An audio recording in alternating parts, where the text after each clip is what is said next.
ہدایت لے کر آئے ہیں، حضرت نوح ہدایت لے کر آئے ہیں، ابراہیم ہدایت لے کر آئے ہیں، اسماعیل ہدایت لے کر آئے ہیں، موسیٰ و عیسیٰ ہدایت لے کر آئے ہیں، یوسف و یعقوب ہدایت لے کر آئے ہیں، حسین ہدایت لے کر نہیں آئے، حسین خود ہدایت کا چراغ ہے۔ بھائی کتنا فرق ہے، اب پتہ چلا لا الہ پہنچانے والے اور ہیں، لا الہ بچانے والا اور ہے۔ سارے انبیاء ہادی بن کر آئے، حسین ہادی بن کر نہیں آیا، حسین ہدایت بن کر آیا۔ آدم کی ہدایت تب ملے گی جب ہدایت حسین کو مانو گے، نوح کی ہدایت تب ملے گی جب ہدایت حسین کو مانو گے۔ ممکن ہی نہیں تم ہدایت چھوڑ کے ہادی کے در پہ جاؤ اور نجات لے کر آؤ، ممکن ہی نہیں۔ ہادی سے کچھ لینے کے لیے پہلے ہدایت کی معرفت ہونی چاہیے۔ اب فکرہ کہنے دو، 1.25 لاکھ انبیاء ہدایت پہنچا رہے تھے، بندوں کو پتہ نہیں چل رہا تھا کہ آدم سے عیسیٰ تک یہ سارے جو ہدایت پہنچا رہے ہیں یہ ہدایت ہے کیا؟ ساری انسانیت مل کے نبی کے در پہ آ گئی۔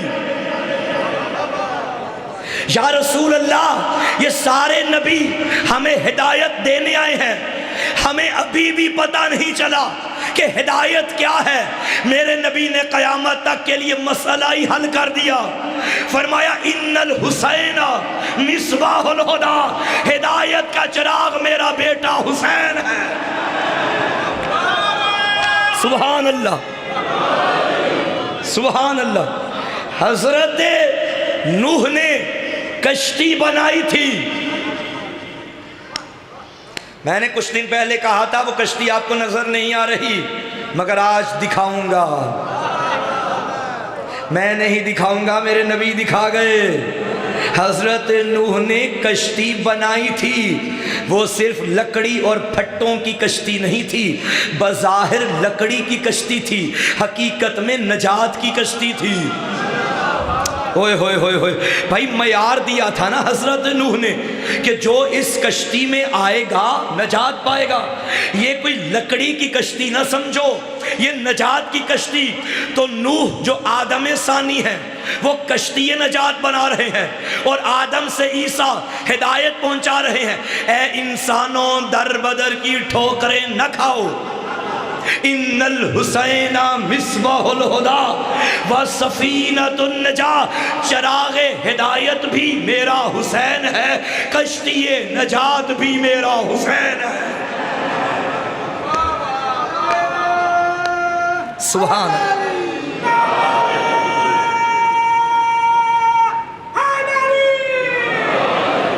اب کچھ سمجھ میں بات آ رہی ہے کہ حسین وارث انبیاء کیسے ہے۔ بقائے لا الہ در کربلا، موضوع یاد ہے نا؟ لا الہ بچا ہے تو کربلا میں بچا ہے، باقیوں نے لا الہ پہنچایا ہے، حسین نے لا الہ بچایا ہے۔ اور کربلا اور لا الہ کا اتنا آپس میں تعلق ہے، اتنا قریبی رشتہ ہے کہ دونوں کا جھنڈا ایک ہے۔ جو لا الہ کا مقصد ہے وہی کربلا کا مقصد ہے۔ کیا؟ دنیا کی غلامی سے آزاد ہو کے اللہ کا غلام بننا۔ یہی پیغام لا الہ ہے، یہی پیغام کربلا ہے۔ دنیا کی غلامی سے آزاد ہو کے ایک اللہ کا غلام بننا۔ آج کل لوگ کہتے ہیں کہ اسلام غلامی کا تصور ہے۔ یہ خواتین پردے میں بیٹھی ہوئی ہیں تو یہ اسلام نے انہیں کیوں قید کر لیا؟ یہ اسلام نے انہیں غلام بنایا ہے۔ اسلام نہ بناتا غلام، آج اس طرح مرد بیٹھے ہیں اسی طرح خواتین بیٹھتی۔ اسلام غلامی کا تصور، جاہلانہ تعصب ہے یہ۔ اسلام غلامی کا تصور نہیں، ہاں البتہ اسلام یہ کرتا ہے تمہیں تم جیسوں کی غلامی سے نکال کر تمہیں تم جیسوں کی غلامی سے نکال کر تمہارے خالق کی غلامی دینا چاہتا ہے۔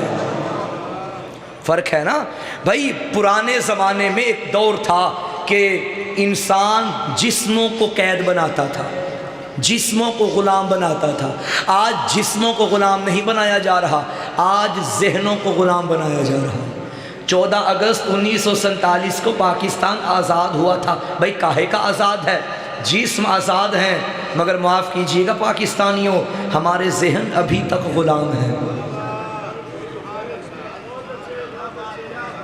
بھائی اسی ممبر سے یہ بات ہونی چاہیے نا۔ یہ ممبر اسلام کا ممبر ہے، یہ ممبر تشیع کا ممبر ہے، یہ ممبر ولا کا ممبر ہے، یہ ممبر عزا کا ممبر ہے، یہ ممبر لا الہ کا ممبر ہے۔ اور پاکستان کا مطلب کیا؟ یہ ممبر پاکستان کا ممبر ہے، اور یہاں سے بھی پاکستان کی بات ہونی چاہیے۔ ہم بظاہر آزاد ہیں، مگر در حقیقت ہمارے ذہن غلام ہیں۔ کربلا تمہیں یہی تو بتانا چاہتی ہے کہ ذہنی غلامی سے ماورا ہو جاؤ، اس کے در پہ آؤ جس کے در پہ آؤ گے تو یہ زمانے کا بادشاہ بنا دیں گے۔ اور خدا کی قسم پوری کائنات عالم و آدم میں بس میرا حسین ہے جو اپنے در پہ جھکنے والے فقیروں کو زمانے کا شہنشاہ بنا دیتا ہے۔ یہ کربلا، خدا کی قسم،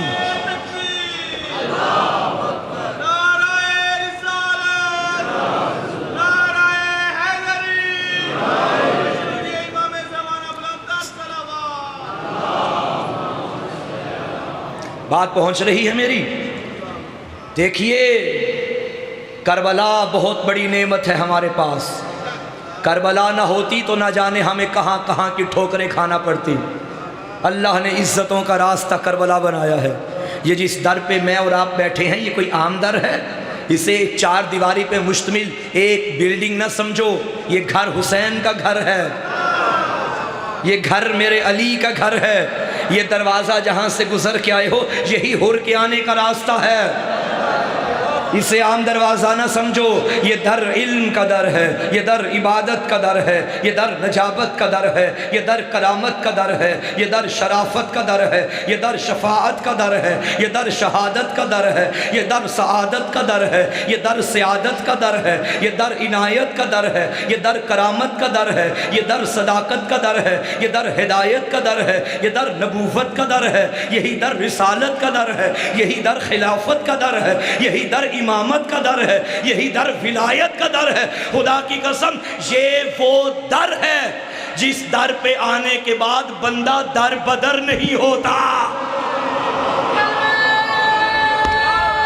مولا آپ کو سلامت رکھیں، بہت شکریہ، عزت افزائی کا شکریہ۔ کیا کہتے ہیں ہم اس بلڈنگ کو؟ امام بارگاہ۔ تو امام بارگاہ کا کیا مطلب ہے؟ امام کی بارگاہ۔ جب آتے ہو تو نظر جھکا کے آیا کرو، جب آتے ہو تو عاجزی کے ساتھ آیا کرو، جب آتے ہو تو وضو کر کے آیا کرو، امام کی بارگاہ میں آ رہے ہو۔ صلوات بھیجیے امام کی ذات پہ مل کے آواز سے۔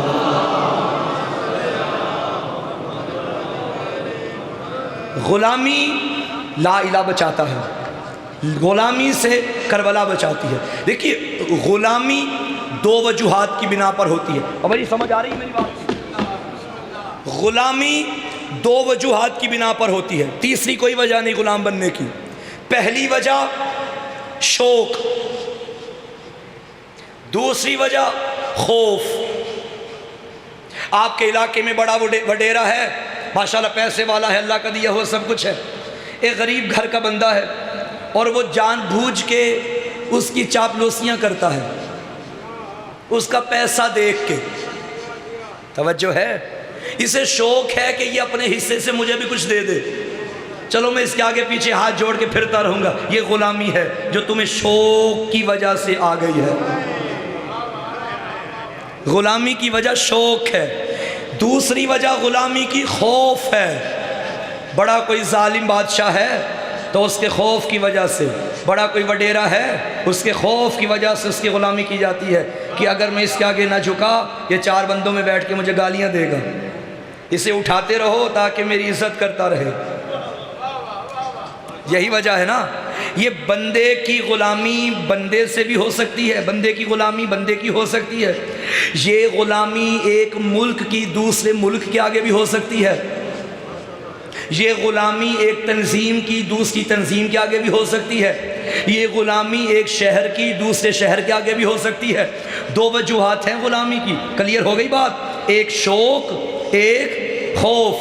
خدا کی قسم اگر علی کا در ہمیں نہ ملتا ہمیں حقیقت اسلام سمجھ ہی نہ آتی، بلکہ میں فکرہ کہوں اگر علی ولی اللہ نہ ملتا لا الہ سمجھ میں ہی نہ آتا۔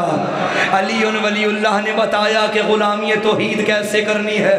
بھائی 2 وجوہات ہیں غلامی کے، ایک شوق، ایک خوف، ایک لالچ، ایک ڈر۔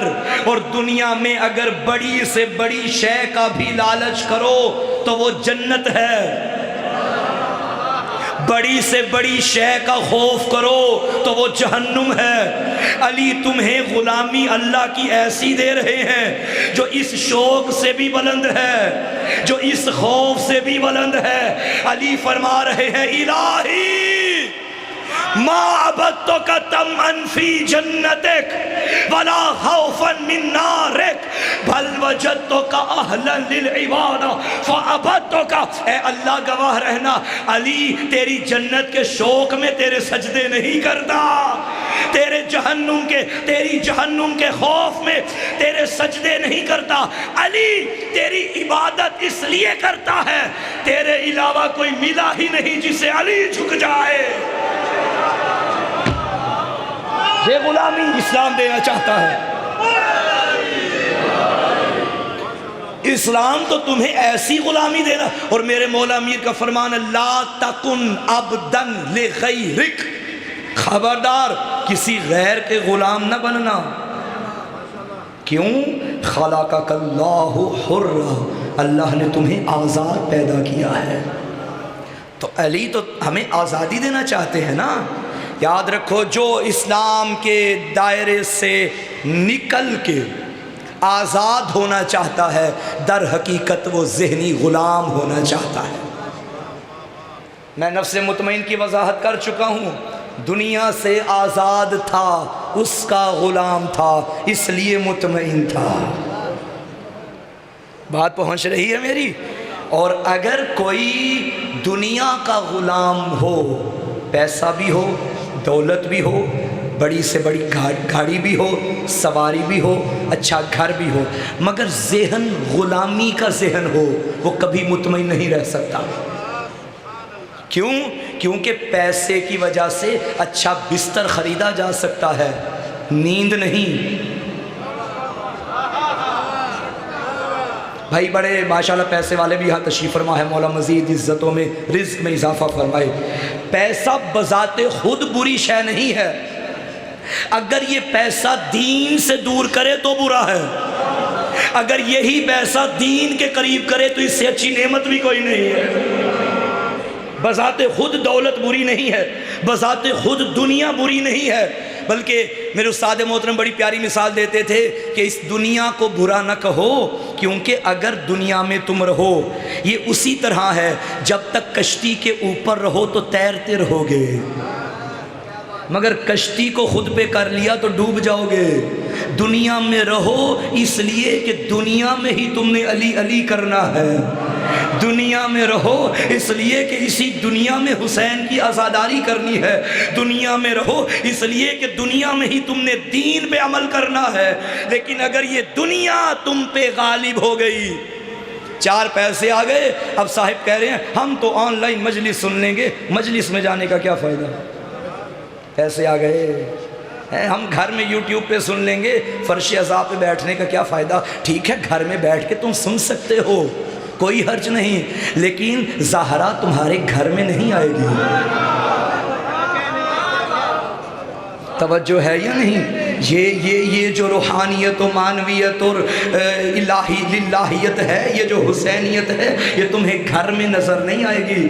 تم گھر میں کیا کرو گے؟ ٹیک لگا کے حسین سنو گے، ٹیک لگا کے حیا نہیں آئے گا، ٹیک لگا کے علی کا ذکر سن رہے ہو؟ دیکھو بزرگ بھی بیٹھا ہے، جوان بھی بیٹھا ہے، اور نہ کوئی ٹیک ہے نہ کوئی سہارا ہے۔ یہاں جو بھی آتا ہے اس کا سہارا علی علی علی ہے۔ یہ ذکر علی ہمیں جوانی عطا کرتی ہے، یہ مجلس شبیر ہمیں روحانیت عطا کرتی ہے۔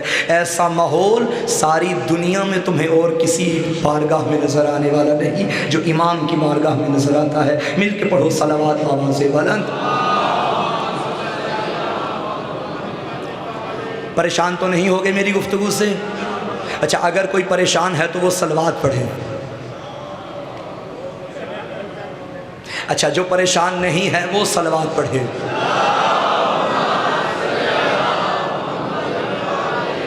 اس کا مطلب ہے 2-3 بیٹھے ہوئے ہیں پریشان بھی ہیں۔ چلے کوئی بات نہیں، بہرحال اب چونکہ آپ کی آواز کم تھی، جہاں سے میں نے اندازہ لگایا کہ آپ کم ہیں، تو پریشان نہ ہونے والے زیادہ ہیں، تو آپ کو بھی برداشت کرنا پڑے گا، بلایا جو ہے۔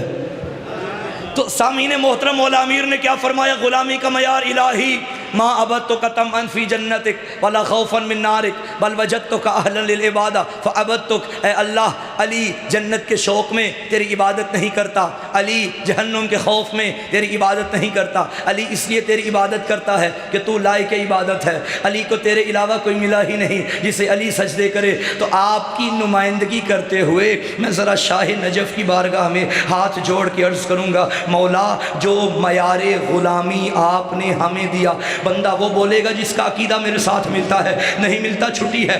مولا جو معیار غلامی آپ نے ہمیں دیا، وہی معیار غلامی ہم آپ کے در پہ لے کر آتے ہیں۔ یا علی ہمیں خدا کی قسم، یا علی ہمیں آپ کی قسم، یا علی ہمیں آپ کے بچوں کی قسم، ہم نے بھی جنت کی لالچ میں آپ کو امام نہیں مانا۔ بولے وہ بندہ جو میرے ساتھ ہے، یا علی، مولا سے خطاب کرنا ہے، مولا سے خطاب۔ یا علی ہم نے بھی جنت کے شوق میں آپ کو امام نہیں مانا، یا علی ہمیں آپ کی قسم ہم نے جہنم کے خوف میں آپ کو امام نہیں مانا، یا علی ہمیں آپ کی قسم آپ کے علاوہ کوئی ملا ہی نہیں جسے امام مانا جائے۔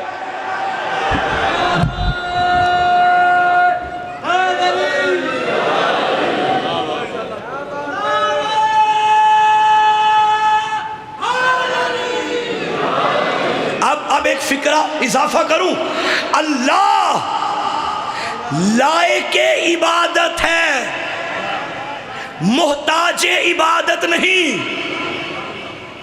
میرا علی بھی لائق امامت ہے، محتاج امامت نہیں۔ ساری دنیا اللہ کو سجدے کرے، اللہ بڑا نہیں ہو جائے گا۔ ساری دنیا اللہ کی منکر بن جائے، اللہ چھوٹا نہیں ہو جائے گا۔ جو بندوں کا محتاج ہو وہ اللہ نہیں ہوتا۔ تو بھائی ساری دنیا اسے مانے وہ پھر بھی اللہ ہے، نہ مانے وہ پھر بھی اللہ ہے۔ کیوں؟ کیونکہ لائق عبادت ہے، محتاج عبادت نہیں۔ میرا علی لائق امامت ہے، محتاج امامت نہیں۔ خدا کی قسم ساری دنیا علی کو مانے، علی پھر بھی علی ہے، نہ مانے علی پھر بھی علی علی علی ہے۔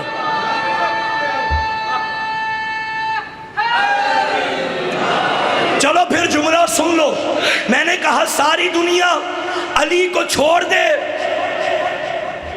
علی پھر بھی علی، علی کو مانے، علی پھر بھی علی۔ کیوں؟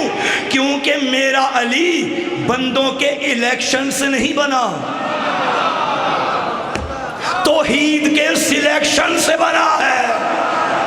کوئی ووٹ دے علی کو کوئی فرق نہیں پڑتا، کوئی ووٹ نہ دے علی کو کوئی فرق نہیں پڑتا۔ علی کو بنانے والا بھی علی ہے۔ اس علی العظیم نے ابو طالب کے بیٹے کو ایسا علی بنایا۔ علی علی علی علی علی کا مطلب کیا ہے؟ بلند، بلند۔ علی کا مطلب کیا ہے؟ بلند۔ اس بلند نے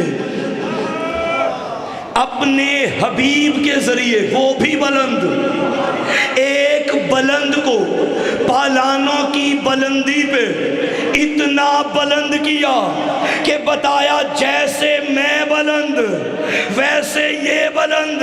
فکرہ کہنے دو، جب بلند کے ہاتھوں سے بلند کو بلند کر کے بلندیوں تک پہنچائے، اب کمی کی کیا اوقات ہے کہ اس کی شان گھٹائے؟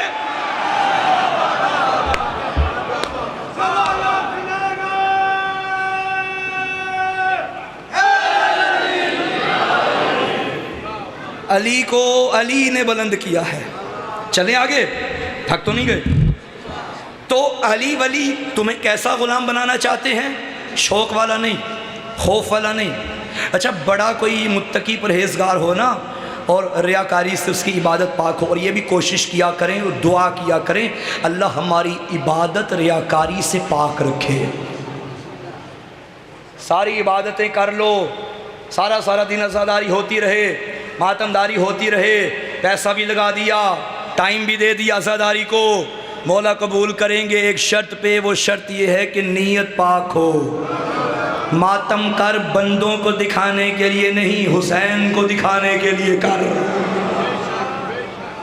ورنہ یہ ریاکاری ایسی لعنت ہے کہ بڑی بڑی عبادتوں کی ایسے چھٹی کروا دیتی ہے.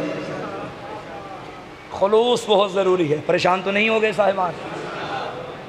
علی تمہیں بڑا کوئی متقی پرہیزگار ہے اور اس کی عبادتیں ریاکاری سے پاک ہیں، پھر بھی اس سے پوچھو کیوں عبادت کرتے ہو؟ وہ کہتا ہے میں دنیا داری کے لیے نہیں کرتا، دنیا جائے جہنم میں، ہم تو اس لیے کرتے ہیں تاکہ ہماری آخرت سنور جائے، جنت مل جائے. یعنی بڑا متقی بھی عبادت کرتا ہے تو جنت کے لیے. جنت اللہ کی مخلوق ہے یا نہیں ہے؟ اللہ نے اسے خلق کیا ہے نا. جنت بھی اللہ کی مخلوق ہے، انسان بھی اللہ کی مخلوق ہے. دونوں میں سے افضل کون ہے؟ ڈر کے کیوں بول رہے ہیں بھائی؟ بولیں تو کانفیڈنس کے ساتھ بولیں، نہیں تو نہ بولیں.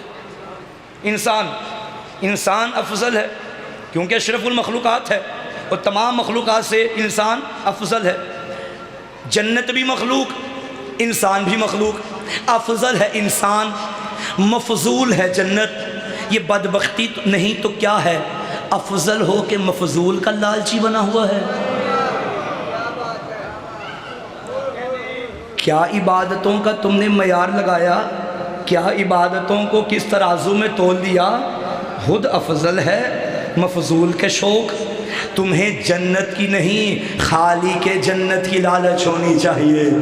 چلو جملہ بدل کے کہوں، تمہیں جنت کی نہیں سردار جنت کی لالچ ہونی چاہیے. تم خالی کے جنت کے بن جاؤ، تم سردار جنت کے بن جاؤ، بلکہ جملہ کہوں تم لا الہ کے بن جاؤ، تم کربلا کے بن جاؤ، جنت تمہارے لیے بن جائے گی. بقائے لا الہ در کربلا، ایک ہی ہے اقرار، ایک ہی ہے ایمان. عبادت کرو کربلا کے لیے، عبادت کرو خدا کے لیے. ایک منقبت بولی جاتی ہے، معذرت کے ساتھ میں تھوڑا اس سے اختلاف کرتا ہوں، کہ جنتیں اور ہیں کربلا اور ہے.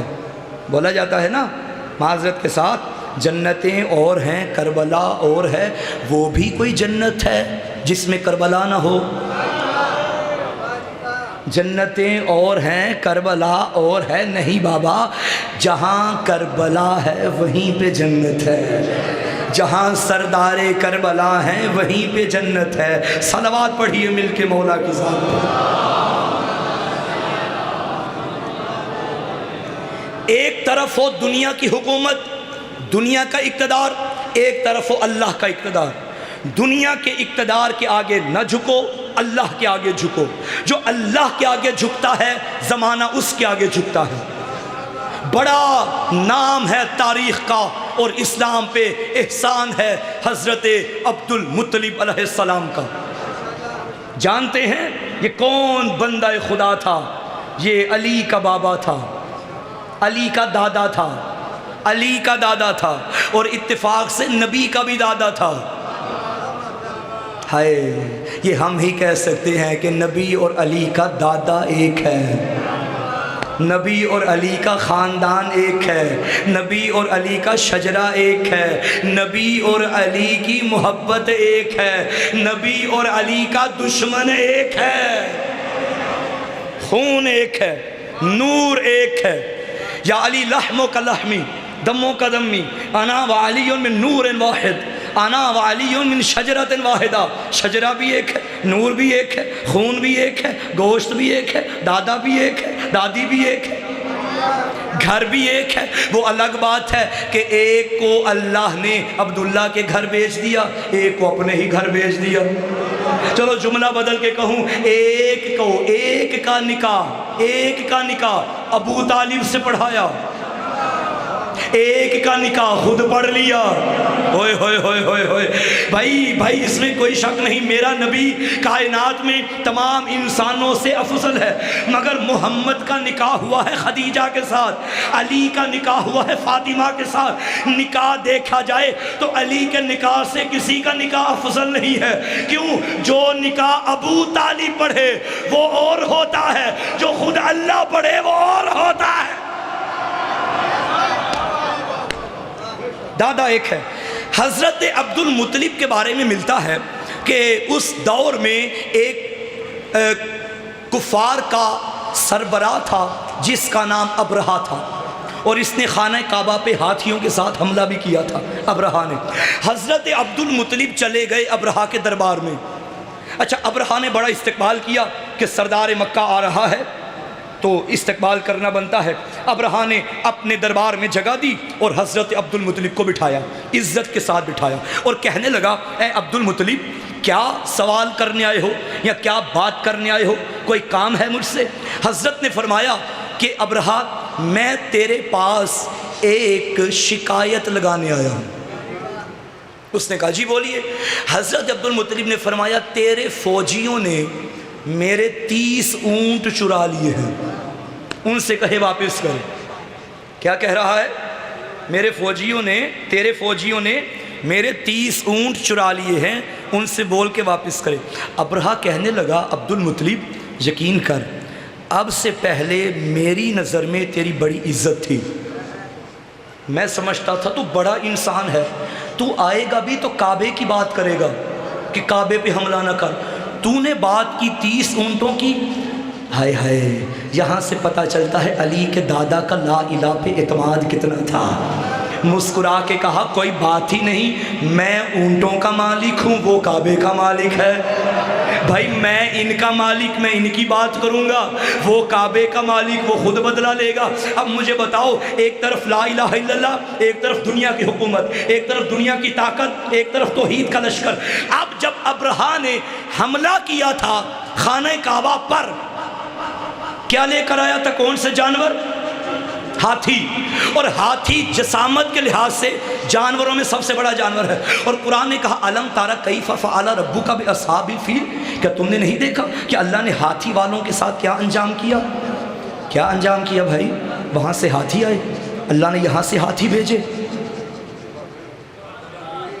ہاتھیوں کے مقابلے میں ہاتھی بھیجے۔ بھائی اتنا بڑا لشکر اگر چلا جائے کسی کے مقابلے کے لیے، وہ بھی تو اتنا ہی لشکر لے کر آئے گا نا، مگر نہ جانے حکمت خدا کیا تھی۔ وَأَرْسَلَ عَلَيْهِمْ طَيْرًا أَبَابِيلَ، اللہ نے ابابیل پرندوں کو بھیجا جن کی چونچوں میں اور پنجوں میں کیا تھا؟ کنکر۔ وہ کنکر مارے ہاتھیوں کو۔ میرا اللہ، وہاں سے ہاتھی آئے ہیں، تو ہاتھیوں کا حل کرنے والا ہے، ان سے بہتر ہاتھی یہاں سے بھیج، انہیں بھی پتا چلے کہ کس سے مقابلہ کرنے گئے تھے۔ لیکن تو نے کیا کیا؟ ہاتھیوں کو کنکروں سے مار دیا۔ آواز توحید آئے گی، اگر میں ہاتھی کے مقابلے میں ہاتھی لے آتا تو تاریخ میں لکھا جاتا، دو ایک جیسی طاقتیں ٹکرائی ہیں، ایک جیت گئی، ایک ہار گئی۔ میں دنیا کی بڑی طاقت کو چھوٹی سی طاقت کے ذریعے مار کے بتانا یہ چاہتا ہوں، تو کنکروں کا مقابلہ نہیں کر سکتا، کعبے کا مقابلہ کیا کرے گا؟ تو یہ اللہ کا قانون بن گیا ہے، اللہ کا قانون بن گیا ہے کہ وہ بڑی طاقت کو ذلیل کرنا چاہے تو چھوٹی شے سے کرتا ہے۔ کبھی نمرود کو مچھر سے مار دیتا ہے، کبھی فرعون کو پانی میں ڈبو دیتا ہے تو اس کا قانون سمجھ میں آ گیا، بڑی طاقت کو، بڑے مغرور کو، بڑے متکبر کو اس کا تکبر خاک میں ملانے کے لیے کبھی کنکر سے مارتا ہے، کبھی پتھر سے مارتا ہے، کبھی مچھر سے مارتا ہے۔ اسی طرح ایک بڑا متکبر من کنتو مولا کے اعلان کے بعد نبی کی خدمت میں آ گیا، اے رسول اللہ آپ نے نمازوں کا کہا، ہم نے پڑھی، توحید کا بتایا، ہم نے مانا، رسالت کا بتایا، ہم نے مانا، یہ علی کو مولا اپنی مرضی سے بنایا ہے یا اللہ کی مرضی سے؟ فرمایا میں وہ کرتا ہی نہیں جس میں اس کا حکم نہ ہو۔ بے حیا کہنے لگا اگر تو اس کی مرضی ہے کہہ دے اس کو بھیجے عذاب۔ وہ جس نے کعبے کے دشمن کو پتھر سے مارا تھا اس نے مولود کعبہ کے دشمن کو پتھر سے مار دیا، پتھر سے مار دیا۔ کس کو؟ علی کے دشمن کو۔ اللہ کو مانتا تھا۔ یاد ہے میری کل کی تقریر، ابلیس اور آدم کی بات جب میں نے کی، شیطان اللہ کو مانتا تھا، کہتا نہیں تھا تیری عزت کی قسم، اللہ کو مانتا تھا، مجھے قیامت تک مہلت دے دے، قیامت کو بھی مانتا تھا، میں تیرے بندوں کو گمراہ کروں گا، بھیجے ہوئے نبیوں کو بھی مانتا تھا، کیونکہ ابھی تو نبیوں کی بات ہو رہی تھی نا، جتنے بندے آدم کو بنایا تھا۔ اللہ کو بھی مانتا ہے، نبوت کو بھی مانتا ہے، قیامت کو بھی مانتا ہے۔ اس کے اصول دین ہیں 3، ہمارے کتنے ہیں؟ 5، توحید، عدل، نبوت، امامت، قیامت۔ یہ کن کن کو مانتا تھا؟ توحید، نبوت، قیامت۔ 2 عدل نہیں مانتا تھا، اللہ کو عادل نہیں مانتا تھا، ایک اس کے بنائے ہوئے نمائندے کو نہیں مانتا تھا۔ اب دیکھو حارث نے بھی تو یہی کیا، اللہ کو مانتا تھا، نہ مانتا ہوتا تو حج کر کے کیا آیا تھا؟ بھائی حج کر کے آیا ہے اللہ کے گھر کا تو اللہ کو مانتا ہے۔ نبوت کو بھی مانتا تھا، یا رسول اللہ یا رسول اللہ، نبی کی اقتداء میں حج کیا، نبوت کو بھی مانتا تھا۔ منکر کس کا تھا؟ اس کے بنائے ہوئے۔ یہی کہا نا اس نے، اگر اس نے بنایا ہے، اگر اس کی طرف سے ہے تو بھیجے عذاب۔ اللہ نے بتا دیا کوئی لا الہ مانے، محمد و رسول اللہ مانے، مگر علی ولی اللہ نہ مانے، میں عذاب بھیج کے بتاتا ہوں، وہ کل بھی لعنتی تھا، وہ اب بھی لعنتی ہے۔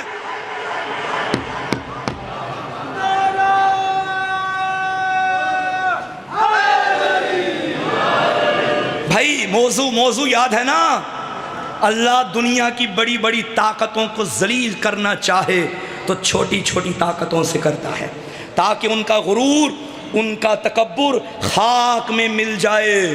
اور کربلا اس سے بہتر کوئی مثال نہیں، جہاں لشکر آیا، جہاں عسکر آیا، جہاں شاہی آئی، جہاں سپاہی آئے، جہاں قلم بیچنے والے آئے، جہاں تاریخ لکھنے والے آئے، جہاں تیروں تلواروں کے مالک آئے، جہاں دریاؤں پہ قبضہ کرنے والے آئے، جہاں بندوں کے جسموں پہ حکومت کرنے والے آئے، جہاں دنیا کی شاہی کو قدموں تلے رکھنے والے آئے، مگر یہاں سے چلا حسین اللہ کا سپاہی، اکبر لے کے، اصغر لے کے، قاسم لے کے، اون و محمد لے کے، نہ تیر ہے، نہ تلوار ہے، نہ نیزے ہیں، نہ طاقت ہے، نہ اسلحہ ہے، لیکن زمانہ دیکھ رہا تھا وہ شیطان کا لشکر ہے، یہ رحمان کا لشکر ہے، وہ ابرہا کی فوج ہے، یہ اللہ کا قبیلہ ہے، وہ فرعون کا لشکر ہے، یہ موسیٰ کا وارث ہے، وہ نمرود کا قبیلہ ہے، یہ ابراہیم کا وارث ہے۔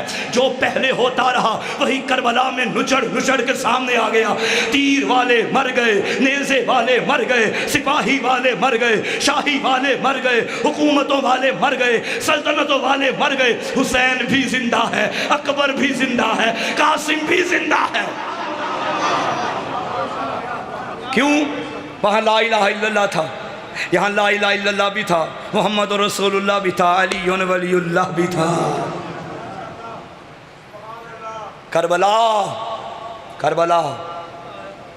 کربلا امانت زہرا ہے، کربلا امانت سید و شہداء ہے، کربلا نے ہمیں چن لیا ہے، ہم منتخب ہیں برائے فرش عزائے حسین۔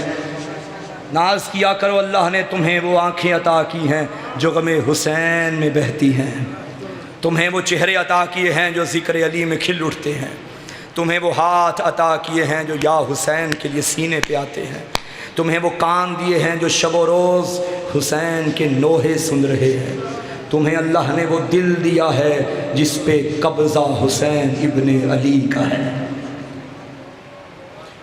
ایام گزر رہے ہیں، راتیں گزر رہی ہیں، مجالس اپنے اختتامی منازل کی جانب ہیں۔ میں ایک جملہ کہوں گا ہر آنے والے عزادار سے، یاد رکھیے گا حسین نے تمہیں چنا ہے، تم اس انتخاب کی لاج رکھنا۔ حسین نے تمہیں چنا ہے، یہ جو کالا لباس زیب تن کیا ہے یہ حسین کی فوج کا لباس ہے۔ بھائی اب تم کالا کپڑا پہن کے بازاروں میں جاؤ گے، گلیوں میں جاؤ گے، کوئی یہ نہیں کہے گا کس کا بیٹا آ رہا ہے، کس کا بھائی آ رہا ہے، کس قبیلے سے تعلق رکھتا ہے، کس خاندان کا فرد ہے۔ خدا کی قسم ان ایام میں کالے کپڑے پہن کے بازاروں میں جاؤ گے، لوگ یہی کہیں گے حسین کا عزادار آ رہا ہے۔ تمہاری پہچان نام حسین سے ہو رہی ہے، تمہاری پہچان حسین کی عزاداری سے ہو رہی ہے۔ آنے والا ہر مومن، ہر عزادار کسی نہ کسی ڈیوٹی کے لیے وقف ہوا پڑا ہے۔ آپ کیا سمجھتے ہیں میں آیا مجلس پڑھنے اور شاہ صاحب آئے مجالس پڑھنے، مولا سب عزاداروں کی، ذاکرین کی، علماء کی حفاظت فرمائے، جو بھی سفر کر رہے ہیں عزاداری میں مولا سب کے سفر بے خطر رکھے۔ آپ کیا سمجھ رہے ہیں بس ہماری ڈیوٹی لگی ہے؟ نہیں، اس بچے کی بھی ڈیوٹی ہے، اس جوان کی بھی ڈیوٹی ہے، اس ضعیف کی بھی ڈیوٹی ہے، دروازے پہ کھڑے ہونے والے اس گیٹ کیپر کی بھی ڈیوٹی ہے جو عزاداروں کی حفاظت کر رہا ہے، ماتمی کی الگ ڈیوٹی لگی ہوئی ہے، نوحہ پڑھنے والوں کی الگ ڈیوٹی لگی ہوئی ہے، رونے والوں کی الگ ذمہ داری ہے، پڑھنے والوں کی الگ ذمہ داری ہے، سننے والوں کی الگ ذمہ داری ہے، جو رو رہا ہے وہ بھی ذمہ داری ادا کر رہا ہے، جو رلا رہا ہے وہ بھی ذمہ داری ادا کر رہا ہے۔ بس یاد رکھنا جس کے دل میں قبر حسین ہے نا وہ محرم میں حسین کی طرف سے ذمہ دار بن گیا ہے۔ ایک بات کا خیال رکھیے گا، ایک بات کا خیال رکھیے گا، میں ہاتھ جوڑ کے دست بستہ آن دی ریکارڈ گفتگو ہے، لائیو جا رہی ہے، اور خداوند منان یہ جو لائیو چلا رہے ہیں ہمارے برادران ان کی بھی ڈیوٹی ہے۔ میں تو یہاں پڑھ رہا ہوں اور اتنے افراد اور باہر جو افراد آخر تک گیٹ تک بیٹھے ہوئے ہیں یا آؤٹ آف بارگاہ بیٹھے ہوئے ہیں ان تک بات پہنچا رہا ہوں۔ یہ جو جوان وہاں بیٹھا ہے اس کے ذریعے ہزاروں لوگ سن رہے ہیں، لاکھوں لوگوں تک میری یہ گفتگو پہنچ رہی ہے۔ یہ جو بات میں آپ سے کر رہا ہوں یہ آپ سے نہیں کر رہا، ساری دنیا کے عزاداروں سے کر رہا ہوں۔ یہ شانی نیٹ ورک عزاداری مولا سلامت رکھے ہمارے بھائی کو ڈیوٹی دے رہے ہیں نا، یہ ذمہ داری ادا کر رہے ہیں، ان کا اجر الگ ہے درگاہ سیدہ سے، میرا اجر الگ ہے، ماتمی کا اجر الگ ہے، لیکن ان تمام ذمہ داران، ان تمام رضاکاران کے آگے دست بستہ اپیل کر رہا ہوں، خدا را ایک بات کا خیال رکھنا، یہاں جو آتا ہے نا میرا آپ کا بانی اشرا کا اس علاقے کے مومنین کا مہمان بن کر نہیں آ رہا، اس کا تم پر کوئی احسان نہیں، تمہارا اس پر کوئی احسان نہیں، یہاں جو آتا ہے سیرت حر پہ چلتا ہوا آتا ہے، جو آتا ہے کریم کربلا کی بارگاہ میں آتا ہے، جو آتا ہے فاطمہ زہرا کا مہمان بن کر آتا ہے۔ یہاں جو بھی بیٹھے ہیں وہ جو کارنر میں ہے، جو سینٹر میں ہے، جو لیفٹ اور رائٹ پہ ہیں، جتنے جوان بیٹھے ہیں سب سیدہ کے مہمان ہیں۔ یاد رکھنا ماتم کے جلوس میں کسی کو دھکا نہ دینا، عزاداری کرتے کرتے کسی کو کوئی تکلیف نہ ہو جائے، جب بیٹھو تو خیال کرو یہ جو بیٹھا ہے یہ مجھ سے بڑا عزادار ہے، وہ سمجھے یہ مجھ سے بڑا عزادار ہے۔ اپنی ذاتی اختلافات، اپنی ذاتی انا کو فرش عزا پہ آئیے تو مٹا دیجئے۔ کربلا خود کو مٹانے کا نام ہے، خدا کو ماننے کا نام ہے، یہی درس کربلا ہے، یہی درس کربلا ہے۔ اگر کسی مومن کے گھر میں عزاداری ہو رہی ہے تو اگر آپ کا خدا نخواستہ ان سے کوئی اختلاف ہے، ان بھائی سے آپ کی نہیں بنتی، تو یہ نہ سوچئے میں اس کے گھر ماتم داری پہ کیوں جاؤں، میرا تو اس کے ساتھ لین دین کا مسئلہ ہے۔ یہ نہ دیکھ گھر کس کا ہے، یہ دیکھ ماتم کس کا ہے۔ یہ نہ دیکھ اس گھر کا مالک کون ہے، یہ دیکھ فرش عزا کس کا بچھ گیا ہے۔ اور یاد رکھنا جس کے گھر میں عزاداری ہو، جس کے گھر میں مجلس حسین ہو، گھر کا مالک بھی سن لے، مجلس سے پہلے تو گھر کا مالک ہوگا، لیکن جب وہاں فرش عزا بچھ گیا یہاں کا مالک حسین بن گیا ہے، کیونکہ تم مجلس عزا برپا کر رہے ہو۔ اس مجلس عزا کی ملکہ زہرا ہے، اس مجلس عزا کا مالک حسین ابن علی ہے۔ آنے والوں کا استقبال کر، چہ جائے تیرا دشمن ہی کیوں نہ ہو، مگر یہ دیکھ میرا نہیں وہ حسین کا مہمان بن کے آ رہا ہے۔ مولا نے تمہاری ڈیوٹی لگا دی ہے کہ اٹھو اور میرے مہمانوں کا استقبال کرو۔ فرش عزا، یہ فرش عزا، یہ جنتی فضا، یہ جنت کا ماحول ہے خدا کی قسم، یہ کربلا بنی ہوئی ہے خدا کی قسم۔ عزادارو ایک دوسرے کی عزت کا خیال رکھو۔ مجلس سے باہر جاؤ، مائیں بہنیں پردے میں آتی جاتی ہیں، یہ پردہ دار ہیں، یہ حضرت زہرا کی کنیزیں ہیں، یہ ثانیہ زہرا کو رونے کے لیے آئی ہیں۔ خیال کرنا تیری آنکھ اٹھے نہیں، اپنی آنکھوں کو جھکا کے چلنا۔ یہ تیری بہن جا رہی ہے، یہ تیری ماں جا رہی ہے، یہ تیری بیٹی جا رہی ہے، کچھ نہ مانو زہرا کی کنیز تو مانتے ہو نا، تم حسین کے نوکر تو ہو نا، عباس کے علمدار کے ماتمی تو ہونا۔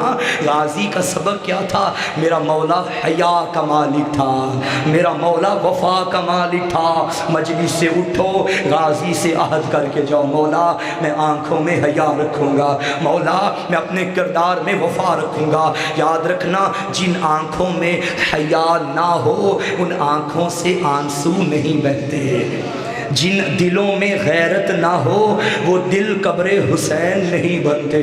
آؤ مجلس میں وضو کر کے آؤ، یہ جو تم نے کالا لباس پہنا ہے سمجھو کہ یہ کربلا کا کفن پہنا ہوا ہے۔ تم آ گئے ہو، اپنی جبینوں کو خاک کربلا پہ رکھو، خدا کا شکر کرو۔ میرا اللہ تیرا شکر تو نے مجھے حسین دے دیا ہے، تیرا شکر تو نے مجھے علی دے دیا ہے۔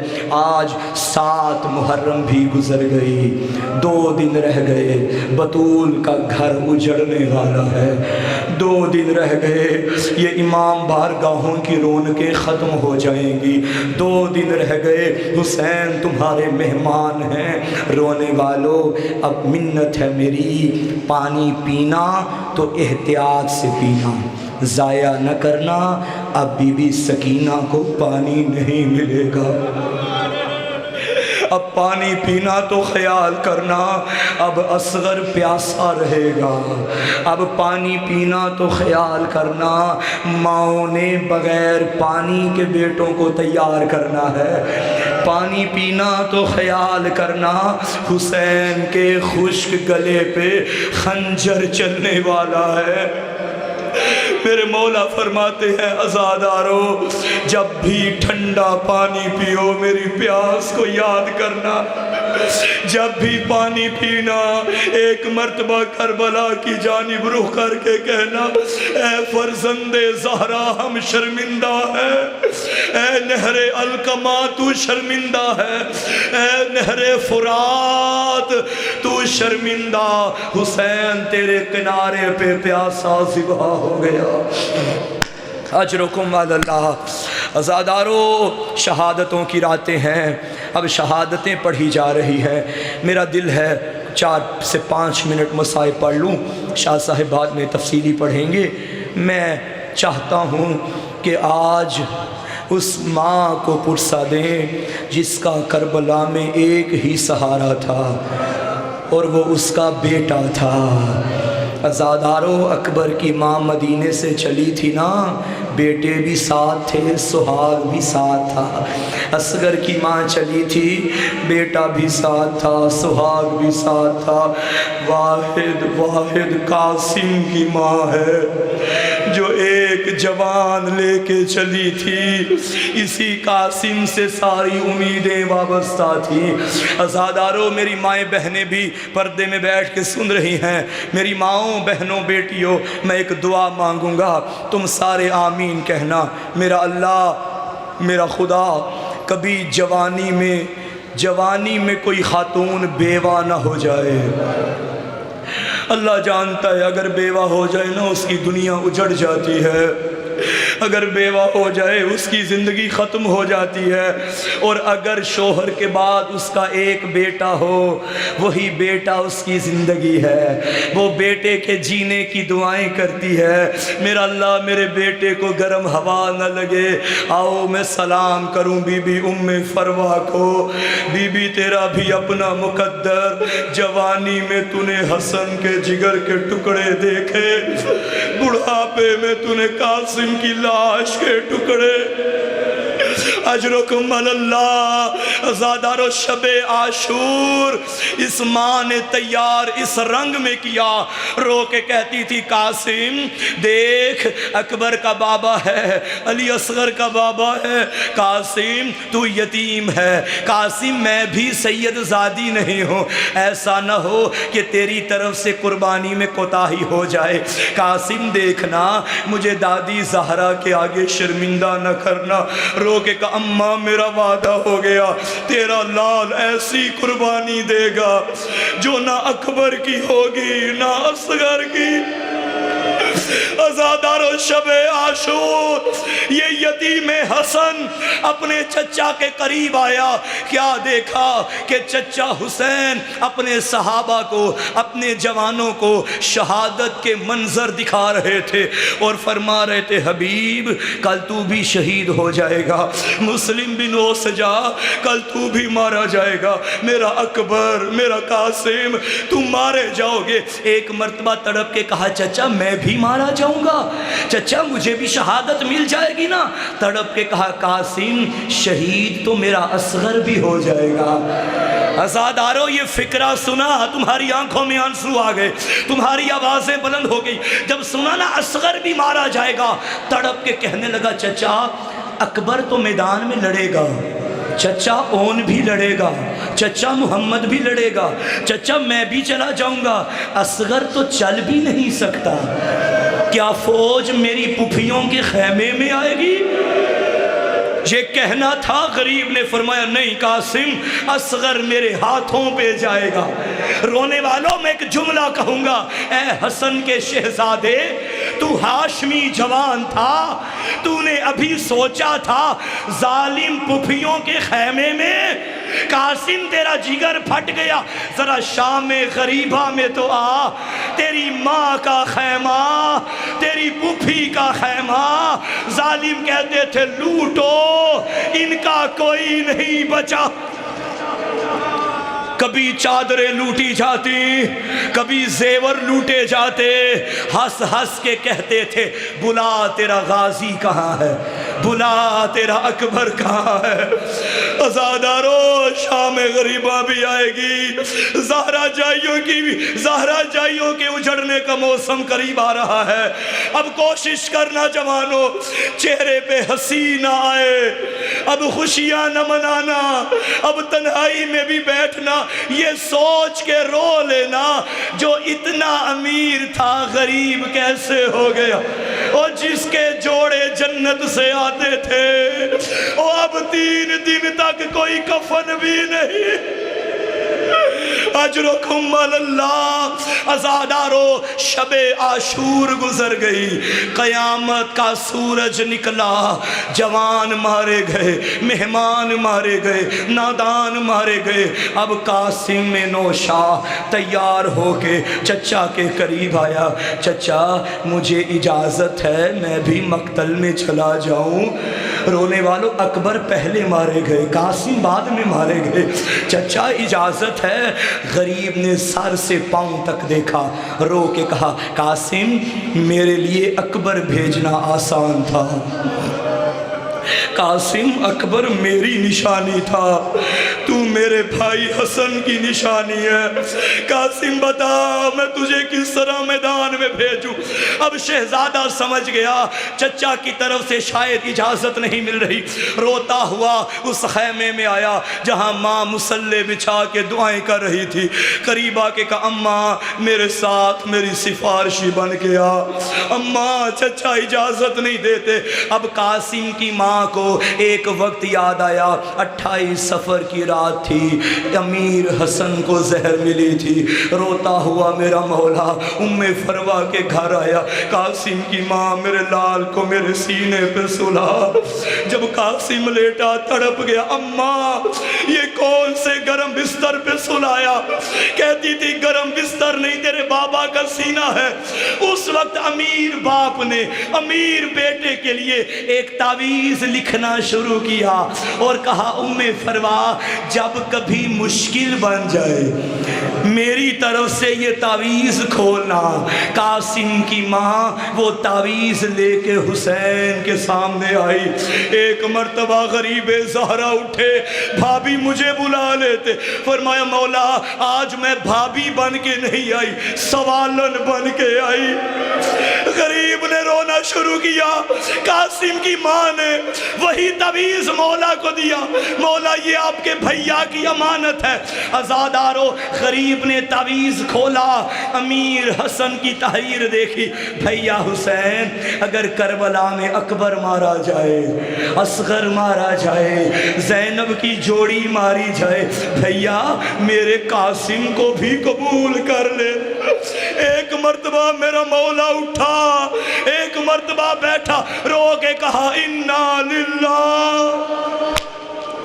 وَإِنَّا إِلَيْهِ رَاجِعُونَ، اپنے بھتیجے کو بغل گیر کیا، مقتل کے فکرے ہیں۔ اکبر کو بھیجتے وقت شبیر کی یہ حالت نہیں ہوئی، اون کو بھیجتے وقت یہ حالت نہیں ہوئی، جب قاسم کو بھیجنا چاہا دونوں چچا اور بھتیجا بے ہوش ہو گئے، زمین کربلا پہ حسین گر گیا۔ عزادارو جب ہوش آیا انا للہ بھی پڑھتے جا رہے ہیں، قاسم کو امامہ پہنانا شروع کیا، اکبر کو پہنایا تھا نا یوں سرا نکال کے یوں جوڑا تھا، اون کو پہنایا تھا یوں نکال کے یوں جوڑا، مگر جب قاسم کو پہنایا ایک سرا یہاں سے کھول دیا ایک یہاں سے چھوڑ دیا۔ شہزادے نے کہا چچا یہ سرے باندھیں گے نہیں؟ فرمایا قاسم یہ یتیموں کی نشانی ہے، قاسم تو میدان میں جائے گا، اللہ کرے دشمن تجھے یتیم سمجھ کے چھوڑ دے۔ عزادارو مجھے بتاؤ 13 سال کے بچے کا کیا قد ہوتا ہے؟ یہ بچے بیٹھے ہیں 13-14 سال کے، راوی کہتا ہے جب خیمے سے نکلا یوں لگا جیسے 14ویں کا چاند نکل رہا ہے۔ مجھے بتا جو دشمن کے لیے چاند تھا اللہ جانے ماں کے لیے کیا۔ گھوڑے پہ بیٹھا غازی نے سوار کرایا، عزادارو اتنا چھوٹا قد تھا شہزادے کے پیر رکابوں تک بھی نہیں آ رہے تھے۔ آ گیا شہزادہ میدان رن میں اور آ کے ریڈز پڑھنا شروع کیا، آؤ دشمنوں، آؤ کوفیوں، آؤ شامیوں، میں حسن کا بیٹا ہوں، آؤ میں علی کا پوتا ہوں، آؤ ہاشمی سے جنگ کرو۔ 13 سال کا بچہ جنگ کر رہا تھا، جو بھی آتا حسن کا یتیم فنار کرتا۔ 35 یزیدیوں کو قاسم نے قتل کر دیا۔ ایک بے حیا ظالم، اس کا نام ازرق تھا، یہ بہت بڑا بہادر تھا، اس کے 4 بیٹے تھے۔ بے حیا کہنے لگا بچے سے میں لڑوں میری توہین ہے، میں خود نہیں جاؤں گا، میں اپنے بیٹوں کو بھیجوں گا۔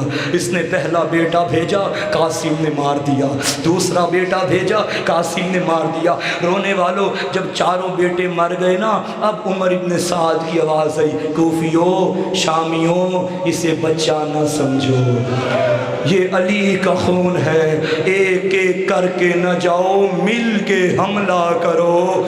عزادارو یہ منظر تھا، وہاں خیمے میں قاسم کی ماں کا جگر پھٹ رہا تھا۔ اب مجھے انصاف سے بتا 13 سال کا بچہ 3 دن کا پیاسا جنگ کرتا کرتا تھک گیا، کوئی سوار یہاں سے آیا، کوئی گھوڑا یہاں سے آیا، کوئی تیر مارتا تھا، کوئی نیزہ مارتا تھا، ایک بے حیا نے ایک گرز قاسم کے سر پہ مارا۔ علماء کہتے ہیں جب زین پہ تھا تو قاسم تھا، زمین پہ آیا تقسیم۔ اجرکم علی اللہ، اللہ تمہارے پردے داروں کے پردے سلامت رکھے۔ رو کے کہتا تھا یا اماں ادرکنی، چچا میری مدد کو آئیے۔ حسین چلے مگر بڑی دیر ہو گئی آتے حسین کو۔ مشرق کے گھوڑے مغرب کو دوڑے، مغرب کے گھوڑے مشرق کو دوڑے۔ جب بھتیجے کا لاشا دیکھا رو کے کہا بھتیجا معاف کرنا، تو نے بلایا میں وقت پہ نہ آ سکا۔ ازادارو پامال لاشا ہاتھوں پہ اٹھا کے حسن کی محنت، ام فروا کی محنت لے کے خیموں میں آیا۔ ازادارو آخری فقرہ غریب قاسم کا پامال لاشا وہاں لایا جہاں اکبر کا لاشا تھا، گنجے شہیدہ میں۔ یہاں علی اکبر کا لاشا، یہاں قاسم کا لاشا، درمیان میں ایسے بیٹھا جیسے نمازی تشہد میں بیٹھتا ہے۔ مقتل کے فکرے ہیں۔ غریب نے ایک ہاتھ اکبر کی لاش پہ رکھا، ایک ہاتھ قاسم کی لاش پہ رکھا، رو کے کہتا تھا میرا اللہ میں غریب ہو گیا اور میرا اللہ میرے جوان مارے۔ اللہ لعنت اللہ علی القوم الظالمین۔